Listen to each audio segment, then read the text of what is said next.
Se estiverem interessados, eu explico. Mas, por exemplo, só uma. O Courtiat, que é o meu único interlocutor, acha que realmente o Doma deu Roma. Eu não acho. Eu acho que é o fato de ter vivido na Romania que deu o nome de Roma, como nação, digamos. Porque na Romania, os gregos se chamavam Romaoi, os judeus se chamavam Romanion, todos que viviam lá se chamavam Roma só qualquer coisa. E Roma, no sentido esposo, esposa, existe em todas as línguas indo-arianas. Rama, esposa, esposa. Quer dizer, essa palavra existe. Não vem de domba, esposa, esposa. Vem da Ramandrami. Pronto. Eu não vou falar do resto, porque não tenho tempo. Então agora só uma coisa, eu falei que eu trabalho no Ministério e eu escolarizo meninos itinerantes. Então, rapidamente, les gens du voyage na França são, em maioria, não são ciganos, são itinerantes franceses. Breton, normand, auvergnat, etc. Tá, também a Guinis, que são os oceanos, e também a Cinti e Manus. Isso são les gens du voyage. Eles moram em trailer e desde 1912, quem mora num trailer na França tem que ter um documento específico, que foi, a partir de 69, o que temos agora. Qualquer francês que mora num trailer se torna gens de voyage. Agora, na França também tem Giton, em Perpignan, no sul da França, que não tem nada a ver com itinerância, e tem Rom. Isso é que nós chamamos de cigano.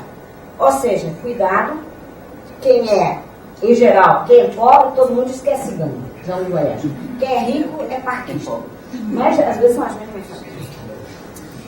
O Marcos falou do movimento pentecostista que se iniciou na França nos anos 50. E realmente eu vou todos os anos a um grande convênio. Estão vendo aqui 8.000 caravanas que se juntam e eu falo nesse convênio.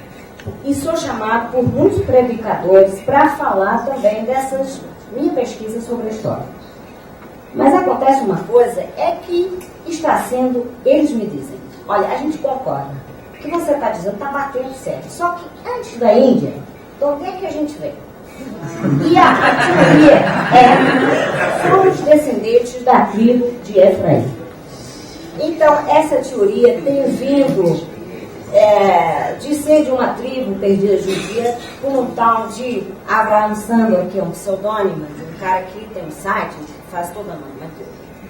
Com as tribos perdidas rapidamente, quando chegaram as diversas tribos, filhos de Jacó, na terra de Canaã, foi repartido o território por entre todas as tribos, inclusive os netos do Jacó, os filhos de José, que nasceram no Egito, e os levitas, os filhos do Levi, foram repartidos em cada tribo. Quer dizer, os levitas não têm um território fixo. Houve uma cisão entre os dois, o reino de Israel, o norte, que foi chamado de Israel, e o sul de Judá, embora também levasse o de norte o reino de Efraim, não é só de Israel. Houve uma deportação nos anos 734, várias deportações pelos assírios desse reino do norte de Israel para leste. Ora, os historiadores hoje confirmam que se trata unicamente da elite, que o povinho, o Zé Povinho, ficou lá. Quer dizer, não foi todo mundo agora.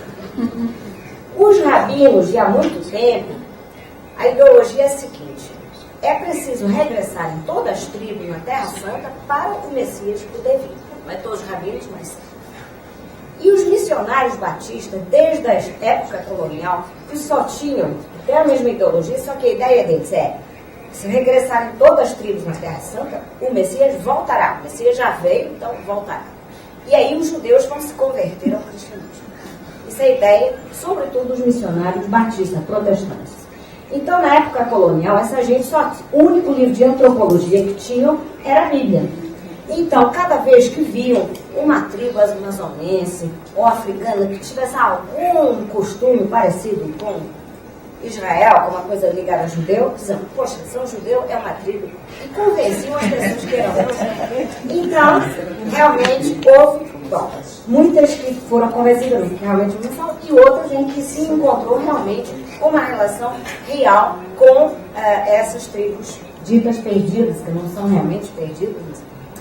Acontece, por exemplo, está na Índia, Bené Efraim, Bené Menachê, os Lemba no Zimbábue, os Falachas e tudo. Os Igbo da Nigéria dizem, nós somos judeus. Ninguém acredita na Nigéria. Ninguém acredita em Israel. Acontece que agora que fizeram o DNA do haplótipo modal Kohanim, ou seja, todos Cohen, é patrilinear, contrariamente aos outros judeus, né? Encontraram que os Falachas não tinham o haplótipo modal Kohanim. Quer dizer, a religião foi até a Etiópia, mas não é o sangue que foi. Enquanto que os Igbo têm a marcação. Na Índia também, os Bené Israel, que são os desgraçados mais pobrezinhos, também, quando souberam que o DNA batia certo, dançaram na rua em Bombaí, foi uma loucura, porque era também um passaporte para Israel, para outras condições. E agora tem uma tribo de Papu, que o missionário Batista diz, poxa vida, vocês têm um nariz adulto, são judeus. E os desgraçados Papus estão convencidos que são judeus e pediram a DNA. Os meus predicadores, pais de alunos, sabe, a mãe do Efraim e do Manassé era egípcia, a Senete, a mulher do José. Isso do egípcio é que deu gitano, não foi nada. Bom, eu não expliquei a coisa do gitano, mas tem a ver com o exército dos mamelucos do Egito. E como nós fomos dispersos tanto para o Oriente como para o Ocidente, agora, região do Voyage, que não são, não tem nada a ver com a Índia, e os ciganos que têm a ver com a Índia, nós somos um povo só, e somos a tribo de Efraim. Pronto.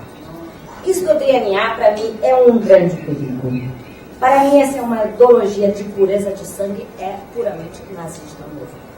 Agora, ainda bem que tem a DNA, porque vocês souberam dessa menina grega, loirinha, que a Interpol andou procurando quem é que tinha roubado essa suequinha, princesinha sueca, pelos ciganos da Grécia. Na realidade, realmente não era filha dos tais pais, mas era filha de uma cigana da Bulgária, que tem outros filhos bem loirinhos. A noção de povo é um conceito moderno, é uma construção política, é um edifício. O povo francês não é único, temos bascos, bretões, normandos, pessoas que falam línguas completamente diferentes. O povo brasileiro é um exemplo. O povo cigano, a partir da Índia, não existe. O povo cigano é uma construção, vocês estão entendendo? Lá naquela época é anacrônico, não tem noção de povo. A noção de povo. Agora, eu tenho a sorte de ser uma pesquisadora totalmente independente, só tenho um mestre, que é Ibn Khaldun, que escreve em 1377. A mentira, introduzindo-se naturalmente nos relatos históricos, convém aqui indicar as causas que a produzem. O apego dos homens a certas opiniões e doutrinas. A ignorância das relações que existem entre os acontecimentos e as circunstâncias que os acompanham, ou seja, a questão geopolítica, que não era, no século XIX ninguém sabia geopolítica, né? O pendente dos homens a quererem obter os favores de personagens ilustres e elevados em dignidade. Obrigada.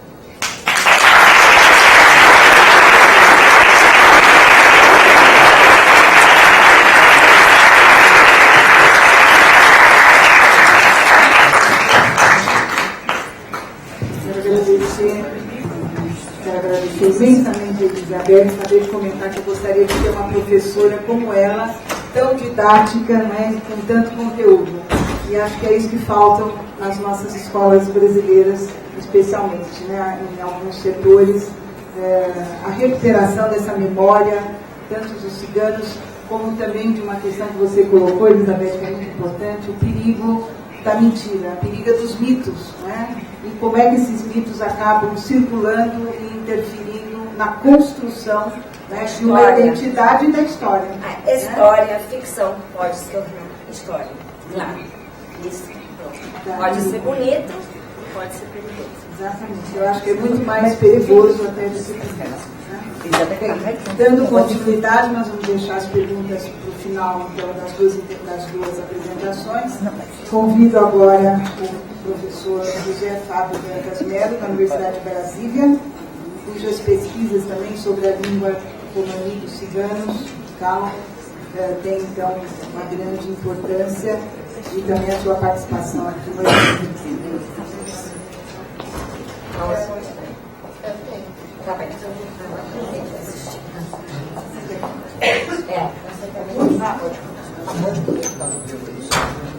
Essa é a parte do gosto, não sei se vai dar certo.